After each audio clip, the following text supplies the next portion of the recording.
나는 5시에 일하는 여자들의 물결 속에서 성문을 통과했고 늘 해오던 대로 저녁 산책을 했다. 아름답게 장식하고 연인을 만나러 가는 전세 마차를 보았다. 장교는 감미로운 음악이 흐르는 풀 카페에서 독한 음료를 마시고 있었다. 나는 매일 4km를 1시간에 걸었다. 같은 시간에 같은 길이었다. 그들은 나를 같은 시간에 같은 곳에서 볼 수밖에 없었다. 그들은 가게의 여자들, 은행원들, 그리고 매춘부와 열차의 차장들과 가게에 떠나드는 놈팡이들, 종업원 주부들이다.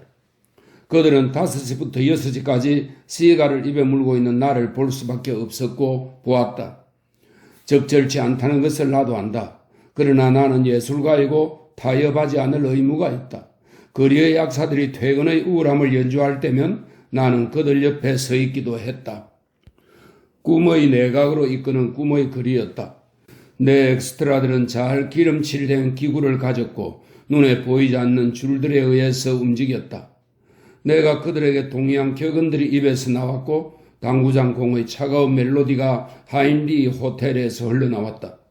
녹색 위에 흰색, 녹색 위에 빨간색, 마네킹들이 큐어로 때리기 위해서 또 맥주잔을 입으로 가져가기 위해서 팔을 움직였고 포인트를 모았고 연속하여 게임을 했고 친밀하게 내 어깨를 두드리며 오 예스, 오 노, 오 좋아요, 아 아쉬워요 라고 했다. 그러면서 나는 내 관위로 흙부스러기가 떨어지는 소리를 들었다. 에디터의 죽음의 외침과 여명의 금발의 가구공이 감옥의 담장으로 던진 마지막 눈빛이 이미 기다리고 있었다. 나는 아내와 아이들을 데리고 차편으로 기사 계곡으로 가서 내 젊은 시절의 건축물을 자랑스럽게 보여주고 늙어버린 수도 원장을 방문했다. 원장의 얼굴에는 내 얼굴에서는 볼 수 없는 연륜이 깃들어 있었다. 응접실에서 커피와 직접 수확한 밀로 구운 케이크를 대접받았다. 또 직접 키운 자두와 수도원의 젖소에서 나온 우유로 만든 크림도 나왔다. 아들들은 밀치를 구경해도 되었으나 아내는 키득거리는 딸들과 밖에서 기다려야 했다. 아들 넷, 딸 셋 합해서 모두 7인 아이들은 또 7배의 손자를 낳을 것이다. 원장은 나를 보고 웃었다. 우리는 이제 이웃이 됐네요. 정말이었다. 나는 두 작은 마을 슈텔링거스의 동굴과 퀘를링거스 슈톨의 두 마을을 사들였으니까 말이다. 아, 레오노레, 또 카페 크론으로 샴페인은 싫다고 확실히 말했잖아. 샴페인은 실래. 자, 이제 퇴근하게. 그리고 택시 한 대 2시로 예약해 줄 수 있나? 성문 입구에서 기다리도록 해주게. 한 블록 정도 함께 타고 가도 되네. 아, 안 되겠네. 난 플레센펠트를 지나지 않거든. 원하면 우리 그것은 더 설명하도록 하세. 그는 액자로부터 몸을 돌리더니 아틀리에를 쳐다보았다. 그곳엔 성안톤 대수도원의 설계도가 항상 벽에 걸려 있었고 부지런한 레오노레가 아주 조심스럽게 청소해도 날리는 먼지가 뽀얗게 앉아 있었다. 그녀는 짜증을 내지 않고 캐비넷을 완전히 정리하고 35년 전에 이미 가치를 잃어버린 지폐 더미를 들어서 그에게 보여주었다. 또 고개를 저으면서 이미 10년 전에 효력을 잃어버린 다른 지폐 상자를 꺼내서 완전히 낯설어진 지폐를 설계용 탁자에 올려놓고 셌다. 10, 20, 80, 100 모두 1220 마르크였다. 레오노레, 그건 불 속에 넣어버리거나 거리에 있는 아이들에게 주게. 35년 전부터 10년 전 것까지 모두 못 쓰게 된 영수증들이지. 나는 결코 돈에 욕심이 없었는데 모두가 나를 돈 욕심이 많은 것으로 생각했다네. 그들이 틀렸어. 내가 큰 게임을 시작했을 때 돈을 원한 것은 아니었다네. 그리고 내가 게임에서 승리하여 유명해졌을 때야 비로소 나는 깨달았네. 유명해진다는 것은 내 존재 자체에 돈과 명예와 같은 모든 전제들을 총체적으로 가지고 있다는 것을 말이야.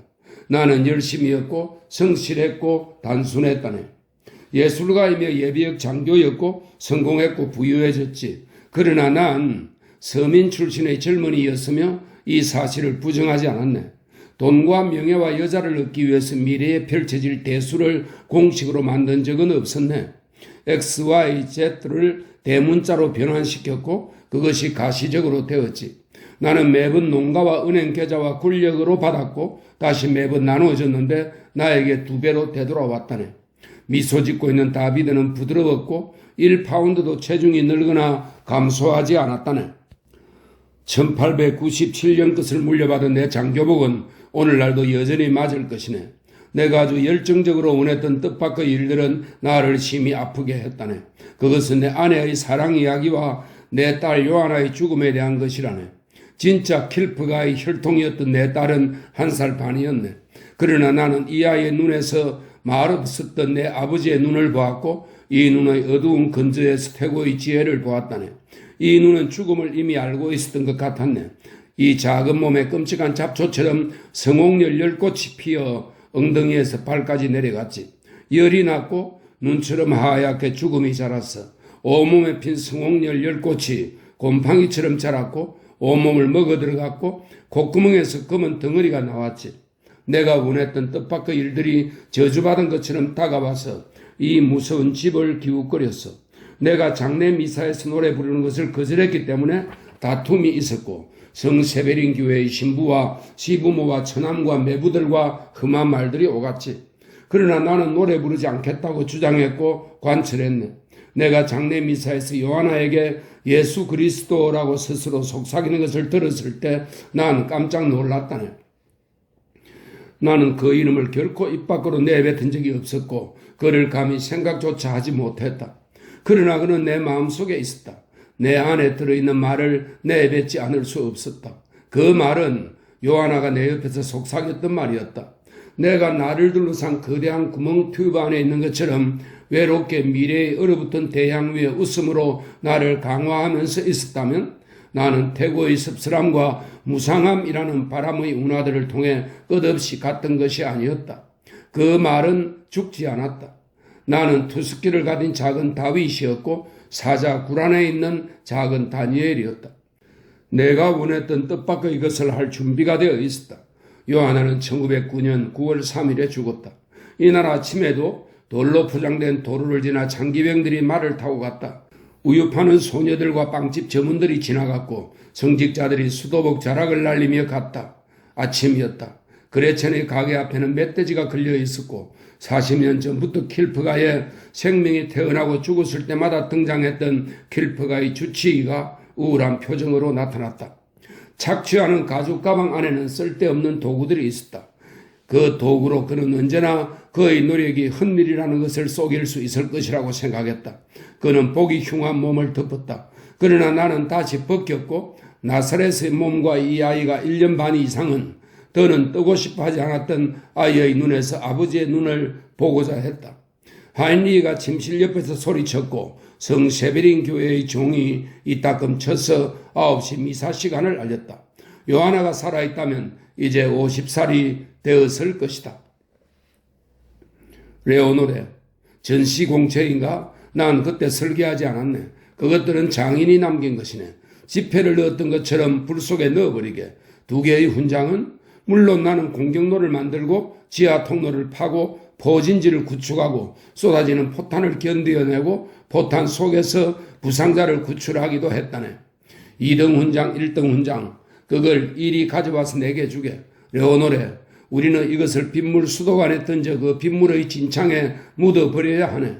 내가 언젠가 설계도 탁자에서 작업을 하고 있는데 오토가 그걸 장롱에서 꺼냈지. 나는 그의 눈에 담긴 무서운 눈빛을 너무 늦게 보았다네. 그걸 보고 그가 나에게 보낸 경외심은 더 큰 영역이었는데 너무 늦게 알아챘지. 지금이라도 버려서 요제프가 어느 날 내 유산에서 찾아내지 못하도록 해야겠네. 그는 훈장을 비스듬한 지붕 위로 밀어 빗물 수로관으로 내려버리자 훈장은 소리를 조그맣게 냈고 지붕에서 수로관으로 떨어질 때 빛나지 않는 면이 위쪽에 놓였다. 왜 그렇게 놀라나 레오노레. 내 것이니까 내 마음대로 한 거네. 너무 늦었어. 아니 제때일지도 모르지. 분명히 비가 곧 와서 지붕의 더러움이 씻겨 내려가게 될 것이네.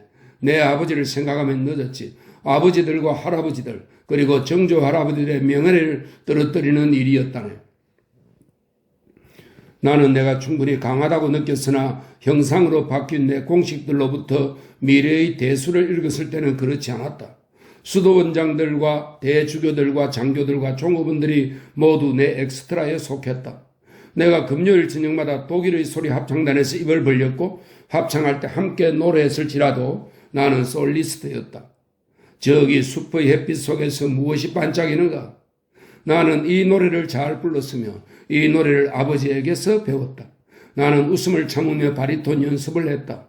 지휘봉을 흔드는 지휘자는 내가 그 지휘봉에 따르고 있다는 사실을 몰랐다. 그들은 나를 필수적인 사교 모임에 초대했고 내게 계약을 맡겼고 웃으면서 내 어깨를 쳤고 젊은 친구 사교는 인생의 조미료예요 라고 했다. 머리가 희끗희끗한 동료들이 시큰둥하게 어디서 왔는지 어디로 가는지를 물었다. 그러나 나는 단지 노래만을 했다. 엉터리 시인 토음이 7시 반부터 10시까지 예약됨, 1분도 더 허용 안 됨, 스캔들이 일어나기 전에 신화는 끝나야 한다. 양배추꽃은 상하지 않는다. 나는 아내와 아이들과 함께 키사 계곡을 돌아다녔었다. 아이들은 송어잡이 놀이를 했다. 우리는 포도밭과 밀밭 사이로 무밭과 숲 사이를 돌아다녔다. 땡클링겐의 역에선 맥주와 레몬수를 마시기도 했다. 1시간 전에야 설계도를 제출하고 접수증을 받았다는 것을 실감했다. 그러나 난 여전히 커다란 구명 튜브 안에 있는 것 같은 고독에 휘말려 있었고 아직도 시간이를 헤엄치면서 파도의 계곡 사이로 가라앉았으며 과거와 현재라는 대양을 가로질렀고 가라앉기 전에 고독을 통과하여 무사히 밀고 나아갔다. 미래의 얼음 같은 차가움 속으로 깊이 들어갔고 강철 같은 이성으로 작용하는 내 웃음을 함께 가져갔다. 그 웃음을 나는 아주 가끔 사용했다. 물 위로 올라왔을 때 나는 물 한 잔을 마셨고 빵 한 조각을 먹었고 시가를 물고 창가로 갔다. 저 건너편 옥상 정원에서 그녀가 걸어다니고 있었고 이따금 등나무 정자 사이로 보였으며 난간에서 길거리로 눈을 돌렸다. 그녀가 본 길거리를 나도 보았다. 견습생들, 짐차, 수녀들, 거리의 삶이 있었다. 그녀는 22살이었고 이름은 요하나였으며 관계와 사랑을 읽고 있었다. 나는 그녀의 아버지를 알고 있었다. 그는 합창단에서 천둥치는 듯한 바리톤이었다. 그의 목소리는 내게는 사무실의 법적인 일과는 어울리지 않는 것 같았다. 그 목소리는 견습생들에게 주입시키는 비밀 음수와는 거리가 있게 들렸다. 그 목소리는 누군가에게 공포를 불러일으키기에 적합했고 비밀스러운 원죄를 말하는 목소리 같았다. 그는 내가 그의 외동딸과 결혼하게 되리라는 것을 알고 있었을까? 우리가 조용한 오후에 가끔 웃음을 교환한다는 것을 알고 있었을까? 나는 이미 합법적인 신랑감이 된 것처럼 그녀를 열정적으로 생각하고 있었다. 그녀의 머리카락은 검었고 얼굴은 창백했다. 따라서 그녀에게 크림색의 옷을 입지 못하게 할 것이다. 녹색이 잘 어울릴 것 같았다. 나는 오후 산책길에 그녀의 옷과 모자를 헤르미네 호르슈카의 진열장에서 벌써 찾아보았었다. 그 가게를 나는 비가 오건 바람이 불건 햇빛이 나건 저녁마다 5시 20분 전에 지나갔다. 나는 그녀 아버지의 목소리에 어울리지 않는 소박함으로부터 그녀를 구제해서 자동차 바퀴만큼 큰 녹색의 멋진 밀짚 모자를 그녀에게 사줄 것이다. 그녀를 지배하지 않을 것이고 그녀를 사랑할 것이다. 그러나 난 더 이상 기다리지 않을 것이다. 일요일 아침 11시쯤 미사를 본 후에 아침 식사를 끝낸 고관들이 소주 한 잔을 할 때쯤 꽃으로 장식된 마차를 타고 가서 댁의 따님과 결혼하고 싶다고 말할 것이다. 매일 오후 나는 대양으로부터 올라와서 이곳 아틀리에 창가에서 그녀에게 나타나서 고개를 끄덕이고 웃음을 교환하고 다시 어둠 속으로 사라질 것이다. 나는 그녀가 감시당하고 있지 않다는 믿음을 주기 위해서 미리 나타나기도 할 것이다. 나는 거미줄에 웅크리고 있는 거미처럼 이것을 끝내지 않을 것이고 그녀가 나타나지 않으면 보려고 애쓰지도 않을 것이다. 행하지 않아야 할 일들이 있다. 그녀는 내일 내가 누군지 알게 될 것이다. 스캔들이다. 그녀는 웃을 것이다. 하지만 2, 3년 후면 벌써 내 바지의 석회 자국을 지우고 있을 것이다. 나는 40살이 되고 50살, 60살이 되어도 일을 할 것이고 그녀는 매력적인 노부인이 되어 내 곁에 있을 것이다. 1907년 9월 30일 오후 3시 반경 나는 마침내 그런 결심을 했던 것이다. 그러게 레오노래, 나 대신 돈을 좀 주게. 저 위 금구에서 꺼내어 2마르크만 그 소녀에게 팁으로 주게. 맞네, 2마르크. 내 손녀 루트를 위한 헤르민의 호르슈카의 스웨터와 치마네. 내 손녀가 오늘 다시 돌아오기를 기다리고 있다네. 녹색은 내 손녀에게 잘 어울리지. 요즘 아가씨들은 모자를 안 쓰는 것이 안타까워. 나는 모자를 사곤 했는데 말이야. 택시는 불렀나? 고맙네래 오늘에. 아직 퇴근을 하지 않으려고? 좋을 대로 하게. 그냥 호기심으로 물어본 거니 얼굴을 붉힐 필요는 없네. 커피 한 잔만 더 주겠나? 방학이 언제 끝나는지 물어봤어야 하는데. 루트는 돌아오겠지. 내 아들이 레오노르에게 아무 이야기도 없었나? 내 생일잔치에 오는 것을 잊지 않았겠지. 화환, 축전, 축하 카드를 수령할 때 배달원에게 2마르크 팁을 주고 난 여행 중이라고 말하도록 수희에게 지시했네. 원하면 가장 아름다운 꽃다발을 골라서 집에 가져가게. 2개도 괜찮네. 이곳이 좋으면 여기서 오후를 보내게. 커피를 새로 따른 컵이 더는 흔들리지 않는 것을 보니 흰 종이 위에 완성된 작품과 선거 팸플렛 인쇄 작업이 확실히 끝났나 보다. 건너편 킬프가의 옥상 정원에 아무도 없어서 사진틀의 그림이 변하지 않았다. 정작 가에 있는 금연하는 시들어가고 있고 빛나는 하늘 아래의 산을 배경으로 지붕순의 윤곽은 뚜렷이 보였다. 나를 도왔던 부지런하고 젊은 건축가들을 가끔 어깨너머로 보기 위해서 아틀리에로 올라갈 때면 나는 이 사진틀을 통해서 내 아내를, 나중에는 내 아이들과 내 장인과 장모를 바라보았다. 나는 계산을 검토하고 일정을 확정하기도 했다. 이런 일들은 예술이라는 단어만큼 내게는 관심이 없는 일이었다. 다른 사람들도 나처럼 할 수 있는 일이었다. 나는 그들에게 후하게 돈을 지불했다. 나는 예술이라는 단어에 몸을 희생하는 광신자들을 이해할 수 없었다. 나는 그들을 도왔으나 그들을 비웃었고 그들에게 일감을 주었다. 그러나 그들을 전혀 이해할 수는 없었다. 나는 예술가로 여겨지고 칭송을 받았을지라도 나는 결코 예술을 이해하지 못했고 오직 수공업이 무엇인지만 알았다. 그랄두크에게 지어준 빌라는 정말로 모험적이지 않고 현대식도 아니었을까? 모험적이고 현대적이었다.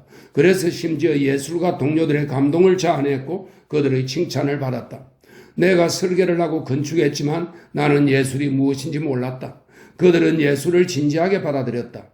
나는 그때 이미 그 건축물들이 50년 후에는 역겹게 느껴지리라는 것을 알고 있었다.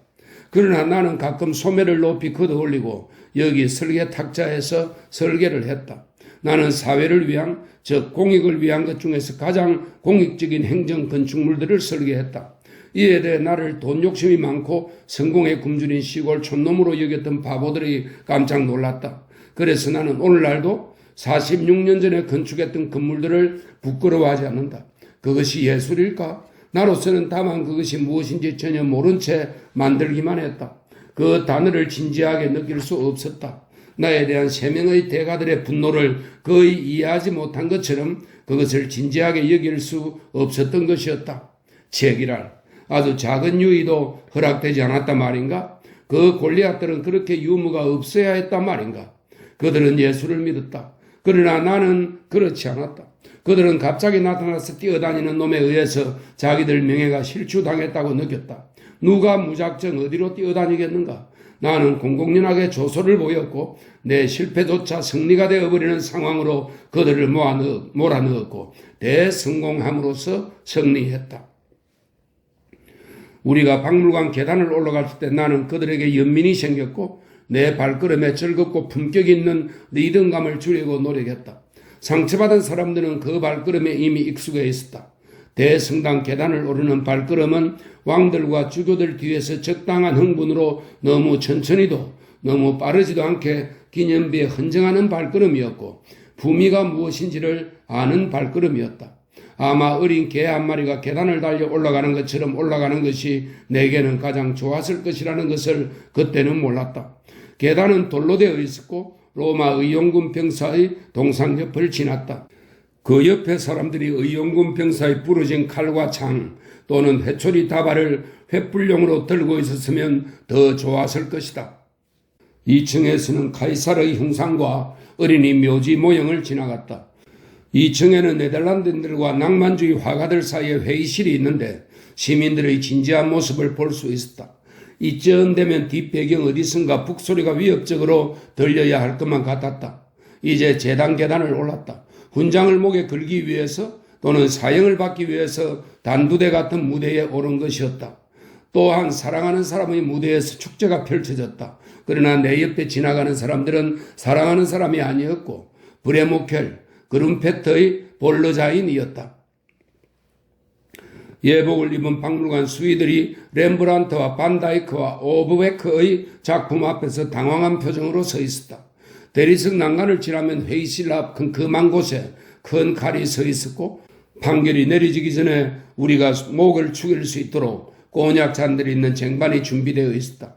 칼이 내게 희죽 웃는 것 같았다. 우리는 설계를 약속하지는 않았다. 그러나 그가 이제 일점을 줄 수 있지 않을까? 고개를 끄덕였다가 고개를 흔들었다. yes 아니면 no다. 아무것도 없었다. 브레모켈이 볼르자인과 속삭였고 그룬페트가 미처와 대화를 나누었다. 그는 미처의 뭉툭한 손에 있는 응아를 꾹 눌렀다. 내가 어렸을 때 싫어했던 손이었다. 1년 동안 나는 그와 함께 아침 미사에서 봉사했었다. 뒷배경에는 늙은 농가 여자들이 중얼거리며 고집스럽게 묵주 기도를 했었다. 말하지 않은 죄를 고백하기 위해서 가슴을 치면서 내 탓이오 내 탓이오 내 큰 탓이로소이다를 말하며 내가 미츠와 함께 몸을 앞으로 숙이고 있는 동안에 근초 냄새와 우유 냄새가 났고 곳간에 열기가 느껴졌다. 그리고 목사가 재단 계단을 큰 발걸음으로 올라서면 미츠의 손은 음란한 동작을 했다. 이 손이 지금 그룬페트의 은화를 꼭 움켜쥐고 있었다. 이제 시박물관 열쇠가 이 손에 맡겨져 있었다. 아무도 나에게 말을 걸지 않았다. 나는 기대고 있었던 차가운 대리석 난간에 그대로 있었다. 나는 아래 안뜰을 내려다 보았다. 그곳에는 시장의 청동상이 단호한 표정을 하고 불룩한 배를 내밀고 수세기를 지탱하고 있었다. 대리석으로 된 후원자는 개구리 눈의 눈꺼풀을 하고 의미심장함을 찾으려는 시도를 쓸데없이 하고 있었다. 기념비의 눈들은 마치 대리석으로 된 로마 귀부인의 눈처럼 공허했다. 그 눈은 후손 문화의 고통에 대해서 알리고 있는 것 같았다. 미즈는 신발을 끌며 그의 동료들 쪽으로 갔다. 브레모켈과 그룬페트와 볼르자이는 서로 가까이 붙어 있었다. 안뜰 위 12월의 하늘은 차고 맑았다. 밖에는 일찍부터 술 취한 사람들이 큰 소리로 소리쳤고 전세마차가 극장 쪽으로 갔다. 초록빛 베일 아래의 부드러운 여자 얼굴들은 라트라비아타에 대한 기대감에 차 있었다. 나는 미즈와 괴로운 세 사람 사이에 나병 환자처럼 서서 내 일과의 엄격한 루틴을 그리워했다. 나는 여전히 혼자서 이 연극의 끈을 붙들고 있었다. 신화를 조제할 수 있는 현존과 무현존이 여전히 작동되었다. 나는 더 이상 이 연극의 주인공이 아니었다. 스캔들과 소문이 또 내 아틀리에의 단면이 주인공이었다. 건축가들이 내 아틀리에에 선물 바구니를 보내게 했다. 그 안에는 붉은 우단 상자에 든 황금 회종시계와 한 사람이 나에게 쓴 편지가 있었다. 나는 당신에게 내 딸의 손을 맡기는 것을 확실히 거부할 수 없을 겁니다. 나는 아무것도 받을 수 없을 것이다. 벽돌 한 장도 받을 수 없을 것이다. 나는 수도 원장을 좋아했고 그에게 돔 그레베의 마술이 적용되었을까 하고 정말로 순간적으로 생각했었다. 순간이나마 그런 생각을 했다는 것이 나는 아주 부끄러웠다. 예측하지 못한 일이 일어났다. 나는 킬프가의 딸 요하나를 좋아했고 수도 원장을 좋아했다. 나는 11시 반에 미리 가서 화환을 주었고 당신 딸을 주십시오라고 말할 수 있었다. 나중에야 요하나는 윙크를 하며 다가와서 희미하게 예 말하는 것이 아니라 분명하게 말했다. 나는 여전히 5시부터 6시까지 산책을 했고 예비역 장교 클럽에서 당구를 쳤다. 그리고 이제는 관대하기까지 한 내 웃음은 요하나의 윙크로 인해 더 힘을 받게 되었다. 나는 여전히 금요일마다 남성 합창단에서 엉터리 시인 톰과 함께 노래하고 있었다. 나는 서서히 내 몸을 차가운 대리석 난간에서 괴로워하는 세 사람 쪽으로 밀어서 빈 술잔을 쟁반에 놓았다.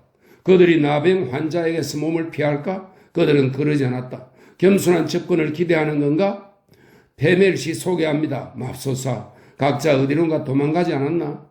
그룬페트는 건축가가 되기 전에 젊은 시절에 스위스인으로서 테일런 백작의 소우유를 짜고 냄새가 나는 땅의 소똥을 나르지 않았을까? 나병은 나을 수 있다. 나병은 마조레호의 주변에서 또 미누시오의 정원에서 치유할 수 있다. 더구나 소박한 건축가들의 나병은 더욱 그렇다.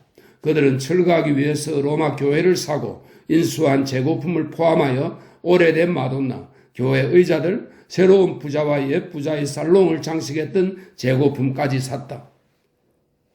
300년 동안 겸손한 농부들이 죄를 속삭였던 고해 성사 의자들을 애인의 살롱에서 팔았는가? 나병은 사냥 막사에서 그리고 엠스 온천에서는 나을 수 있다. 회의실 문이 열렸을 때 상처받은 건축가들의 아주 진지한 얼굴들은 경직되었다. 검은 윤곽이 보였고 윤곽과 색깔이 보였다. 첫 심사위원이 복도에 나타났다. 신학부 예술사 교수 후브리히였다. 그는 검은 양복 재킷이 조명 때문에 렘브란트가 그린 시의원의 재킷처럼 보였다. 후브리는 쟁반 쪽으로 가서 꼬냑 잔을 들었다. 나는 그의 가슴에서 나온 깊은 한숨 소리를 들었다. 그는 그에게 다가가려고 한 상처받은 세 사람을 지나쳐서 복도 끝으로 멀어졌다. 그의 곁에 든 신부의 근엄한 복장이 흰 목도리를 스쳤다. 후브리는 밝고 귀여운 목도리를 목의 옷깃을 지나 곱슬머리 쪽까지 높이 올렸다는 인상을 주었다. 그는 예술가처럼 보였다. 통나무를 절단하는 칼과 금도금이 된 붓을 들고 있는 그를 상상하게 했다. 후브리는 리놀륨 바닥을 조용히 미끄러지듯 걸었다. 그는 상처받은 세 사람에게 피곤하게 눈짓을 하고 렘브란트와 반다이크가 걸린 어두운 복도 쪽으로 갔다. 이 협소한 어깨 위에 교회와 병원과 기숙사들에 대한 책임이 놓여 있었다.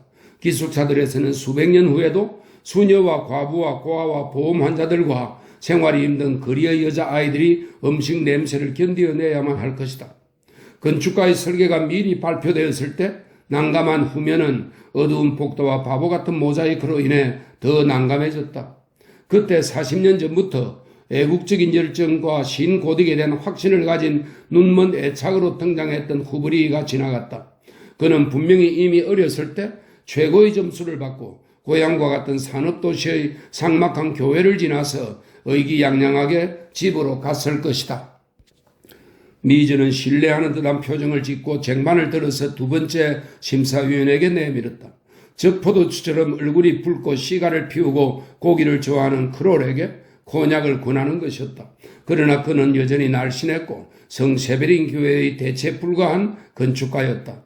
비둘기의 똥과 열차의 전기, 동쪽으로부터 오는 화학적으로 오염된 구름과 서쪽 교회로부터 불어오는 습한 바람과 남쪽의 태양, 북쪽의 추위 등이 모든 산업적, 자연적 힘들이 그와 그의 후배들에게 평생 동안 관직을 보장했다. 그는 45세였다. 그가 정말로 좋아했던 것들을 위해 아직 20년 정도가 남아있다. 그가 좋아했던 것은 음식, 술, 시가, 말, 여우 사냥에서 알게 된 여성 등이었다.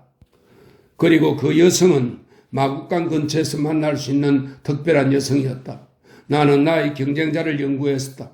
크롤은 그의 중국식에 가까운 공손함 뒤에, 즉 주교들의 말을 경청했던 경건함 뒤에 건축적인 문제들에 대한 그의 절대적인 무관심을 숨겼다.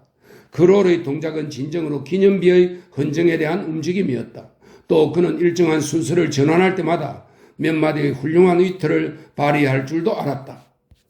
왜냐하면 그는 이미 22살 때 한특회의 건축 교본을 암기했고 그때 이미 살아있는 동안 이것을 이용하기로 결심했기 때문이다. 그는 건축 용어가 필요할 때면 매번 불멸의 한특회 문장을 인용했고 심사위원회에서도 부끄러움 없이 설계자가 그에게 최고의 뇌물을 약속했던 프로젝트를 지지했다. 그러다 그 프로젝트가 탈락할 것 같다고 판단되면 위원들이 가장 좋아하는 프로젝트로 지지를 바꾸었다. 왜냐하면 그는 얘는 절차가 둘인데 아니오는 절차가 넷이라는 이유에서 아니오라고 말하는 것보다 얘를 선호하기 때문이라는 것이었다. 또 아니오는 엄지손가락과 혀만 움직여서 되는 것이 아니라 발음을 할 때 혀의 에너지가 거의 비근까지 움직이게 하는 단점을 지녔기 때문이라는 것이었다.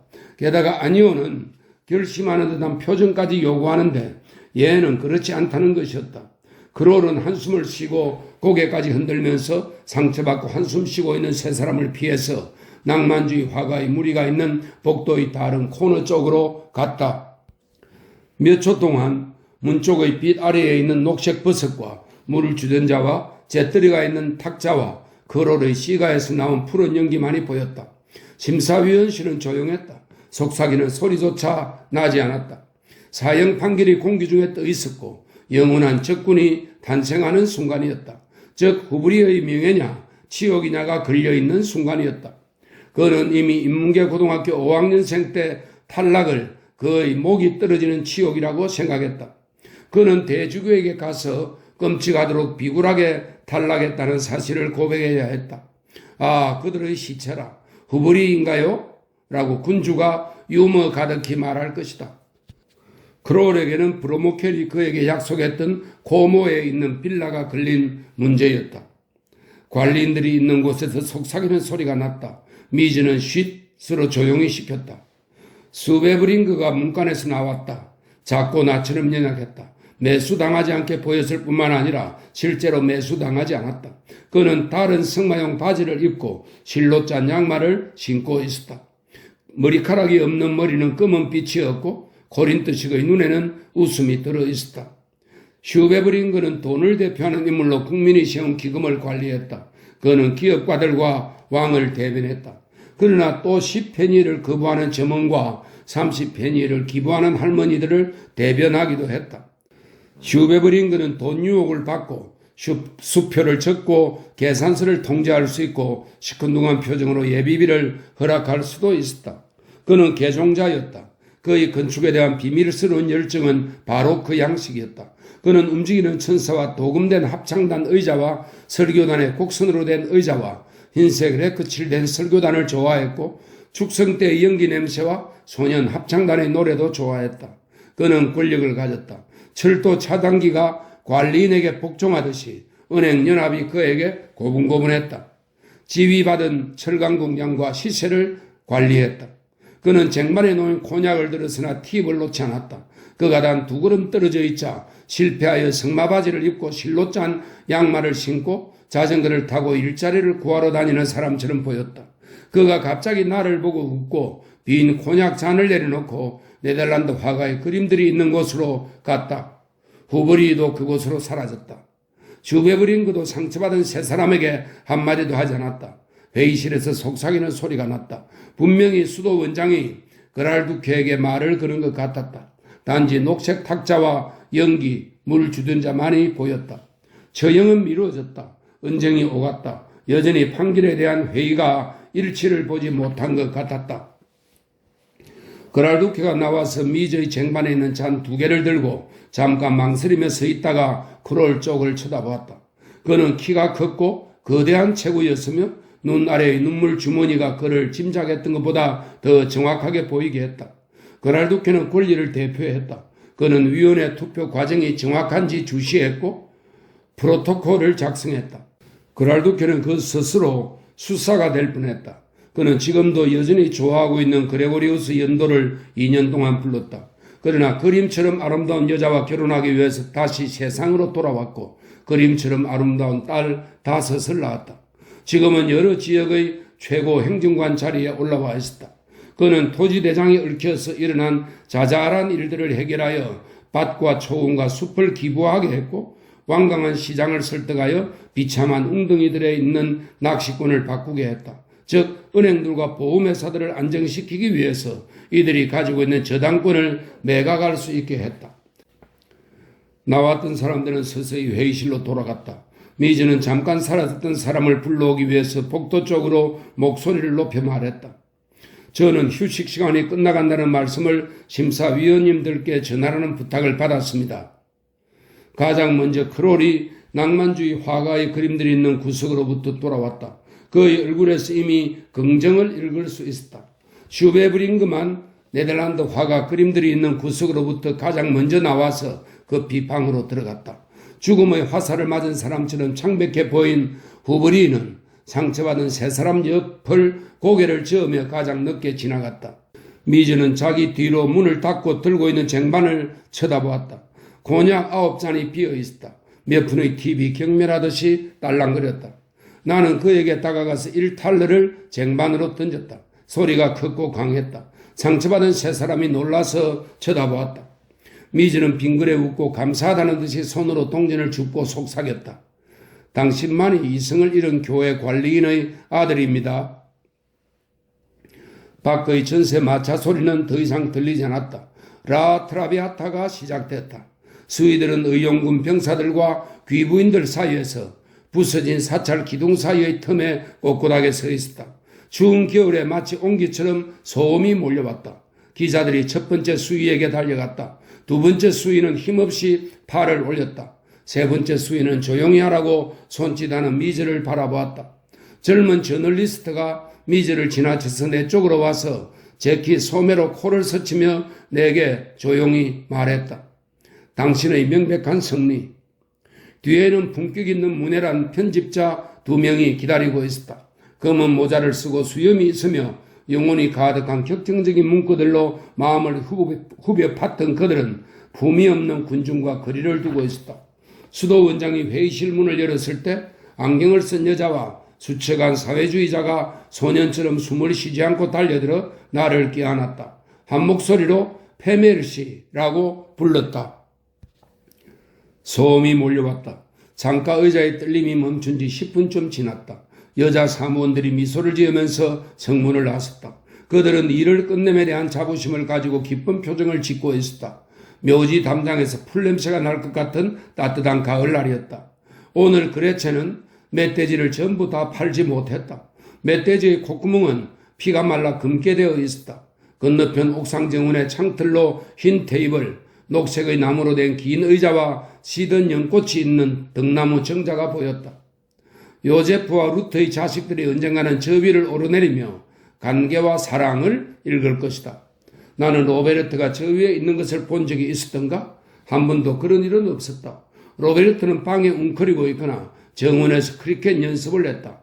옥상 정원은 그가 했던 크리켓이나 100m쯤 달리기 연습을 하기에는 너무 작았다. 난 항상 로베르트가 약간 불안했고 그에게 특별한 것을 기대했다. 그래서 어깨를 늘었더니 슈렐라가 로베르트를 담보로 했을 때도 난 놀라지 않았다. 단지 로베르트의 심부름으로 쪽지를 우리 집 우체통에 넣고 갔던 젊은이의 이름만이라도 알았더라면 좋았을 텐데 말이다. 난 결코 알아내지 못했다. 요하나도 드레시에게서 그 이름을 알아내지 못했다. 나에게 세워질 기념비는 그 청년에게 돌아가야 마땅하다. 네틀링그에게 문을 가르쳐주고 바키라가 오토방에 들어가지 못하도록 말리지 못했던 일도 청산하지 못했다. 그들은 우리 집에 물소의 성찬을 가져와서 내가 사랑하는 아이를 낯선 아이로 변화시켜버렸다. 내가 건축 현장까지 데리고 다녔던 꼬마를 말이다.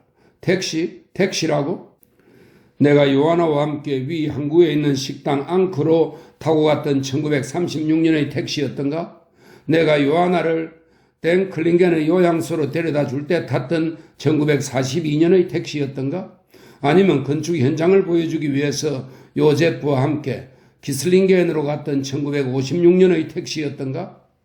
내 손자이자 로베르트와 에디트의 아들인 요제프가 기슬링겐의 건축 현장에서 나를 돕도록 되어 있다.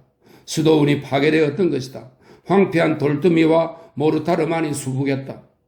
브레모켈과 그룬페트, 볼르자이는 이 모습에 분명히 통쾌했을 것이다.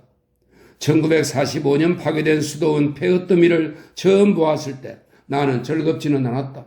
나는 깊은 생각에 잠겨서 주변을 둘러보았다. 그러나 그들이 기대했던 것보다 훨씬 침착했다. 그들이 나에게서 눈물을 기대했을까? 아니면 분노를? 우리는 범인을 찾아낼 것입니다. 왜요? 내가 물었다. 그냥 놔두세요. 만일 내가 에디트와 오토 그리고 우리 집 우편함에 쪽지를 넣은 이름 모를 청년을 되돌려 받을 수 있다면 그리고 그에 대해 그렇게 비싸게 지불했어야 한다면 나는 200개의 수도원을 주었을 것이다. 비록 교환이 받아들여지지 않을지라도 최소한 돌더미 내 젊은 시절의 작품을 지불해서 기뻤다. 나는 그것을 오토와 에디터, 그 젊은이와 트리슐러 그 견습생에 바쳤다. 그것이 그들에게 아무 소용이 없다는 것을 알았을지라도 말이다. 그들은 죽었다. 이 폐허더미도 내가 그처럼 강렬하게 갈망했던 뜻밖의 일 중 하나였단 말인가? 수도사들은 내가 웃는 것을 보고 놀랐으며 나는 그들이 분노하는 것을 보고 놀랐다. 택시가 왔다고? 나갑니다. 레오노레, 9시 카페 그루노의 생일 파티에 초대받은 것을 잊지 말게. 샴페인은 없어. 난 샴페인을 좋아하지 않으니. 아래 수의실에서 꽃, 담배 상자, 축하 전보를 챙기게. 내 기념비에 침 뱉는 것 잊지 말고. 그것은 근무 시간이 넘어서 흰 종이에 인쇄된 선거 벽보들이었다. 벽보더미가 복도와 청계를 막고 그의 사무실 문 앞까지 쌓여 있었다. 상자마다 한 인물의 전단지로 덮여 있었다. 잘 차려입은 인물들 모두는 그를 보고 웃고 있었다. 심지어 전단지에 있는 인물들이 입은 양복감까지 알 수 있었다. 시민의 진지함과 시민의 미소가 확신과 믿음을 요구하는 듯했다. 젊은이며 노인이며 모두 그러했는데 그에게는 젊은이들이 노인들보다 보기 싫게 여겨졌다. 수의가 그를 부리려고 하자 그가 수의실로 눈짓을 했다. 그는 화려한 꽃들을 보고 축전을 펴보고 선물들을 살펴보았다. 그러곤 택시 운전사가 차문을 열고 있는 택시로 올라타면서 나직이 말했다. 댄 클링엔 요양소까지 갑시다.